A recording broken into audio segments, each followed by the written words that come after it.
Hi everyone, welcome to Infocraft. Emerging from the pages of Weird Tales magazine in 1928, Solomon Kane is a brooding figure of the late 16th to early 17th century. Crafted by fantasy author Robert E. Howard, creator of Conan the Barbarian, Kane is a stark contrast to his Cimmerian counterpart.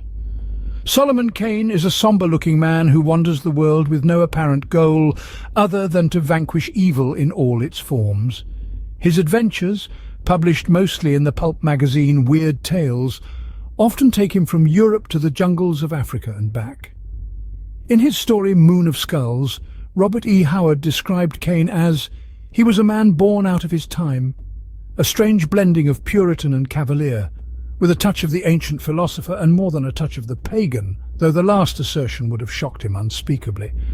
An atavist to the days of blind chivalry he was, a knight-errant in the sombre clothes of the fanatic. A hunger in his soul drove him on, an urge to right all wrongs, protect all weaker things, avenge all crimes against right and justice." Solomon Kane is a deeply devout Puritan. He is characterized by his fanaticism, unshakable faith, and religious zeal. His forename references King Solomon, who was righteous and wise. His morality is starkly black and white, allowing for no grey areas of uncertainty. To Kane, the wicked are wicked, and the righteous are righteous with little between.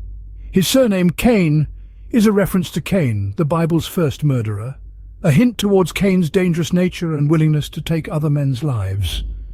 Like Conan the Barbarian, Kane shows a keen sense of chivalry and propriety, defending the innocent and the weak from their wicked oppressors. Delving deeper, it should be noted that despite his good intentions, Solomon Kane is a tortured soul. While we never learn the reasons behind his obsession, it's clear that Solomon Kane views battling the evil in the world as his personal cross to bear. In his early stories, Solomon Kane is a man brimming with righteous maniacal energy. But through the years, it becomes clear that the battles are taking a toll on him. His sanity is deteriorating in steady increments, and his journeys through Africa leave him questioning many assumptions about good, evil, and faith that seemed so clear to him in his younger days. He is also a wandering spirit at heart, making it impossible to rest. Unlike Howard's other iconic characters like Conan or Kull, Kane emerges as a multifaceted and deeply introspective figure. His evolution throughout the narrative is most strikingly manifested in his grappling with racial prejudices. In many of Kane's early adventures in Africa, he thinks of the natives as nothing more than savages, and the descriptions of them reflect a rather racist attitude. Yet as time goes on, in various stories we see Solomon Kane learning to work with these natives, defend them, avenge their deaths, and in one story, attempt to free them from slavery. This gradual transformation, a product of his experiences, reveals a man capable of growth and a surprising complexity that transcends the limitations of his era. Solomon possesses no superpowers, but he is a grandmaster swordsman and has strength and stamina far above that of the common man. His fanaticism makes him impervious to temptation and sometimes triggers his legendary rage. When in a state of rage, Solomon seems to be capable of relentlessly pounding and slicing on natural and supernatural creatures with an extreme efficiency, feeling virtually no pain until the fight is over.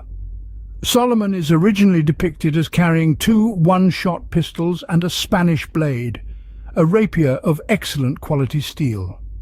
Red Shadows was Howard's first published Solomon Kane story, alternatively titled Solomon Kane. It tells a tale of a wider scope, one which takes place over many years and many countries, as Kane spends years of his life seeking to avenge the death of a complete stranger. In France, Kane happens upon a young girl, molested and beaten by a gang of brigands led by a villain known as Le Loup. When the girl dies in his arms, Kane grimly declares, "Men shall die for this." He devotes the next few years to making life a living hell for Le Loup and his boys, finally bearding them in the French mountains.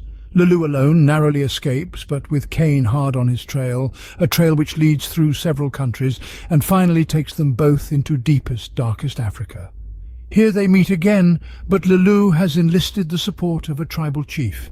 In turn, Kane gains the support of the village witch doctor named Nalonga, and together they see that justice is done. During his adventures in Hills of the Dead, He meets Unlonger again, who offers Solomon the cat-headed staff, rumoured to be older than the earth itself, a powerful magical item holding enough power to scare away vampires or strike an immaterial ghost like it would be any average creature. Kane was initially hesitant. The staff reeked of arcane energy, and he feared it might be a tool of evil itself. After learning the staff's origins and past uses, such as being wielded by King Solomon to drive away jinn and evil spirits, he comes to view it as a holy weapon. Possessing the staff seems to have amplified his sensitivity to supernatural forces as well, such as when he heard a spirit pacing within a tomb that sounded silent to other men. The Kane stories were Howard's first big success in Weird Tales, getting the cover for August 1928. Not his first cover, that went to Wolf's Head in April 1926.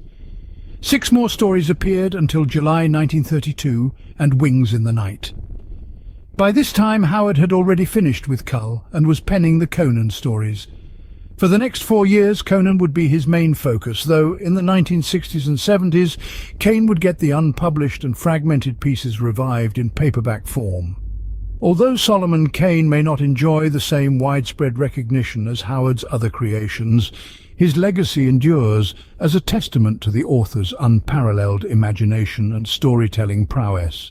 Through his tales of adventure and intrigue, Howard invites readers to embark on a journey into the unknown, where the line between reality and fantasy blurs and the true nature of heroism is put to the test. Thank you for watching.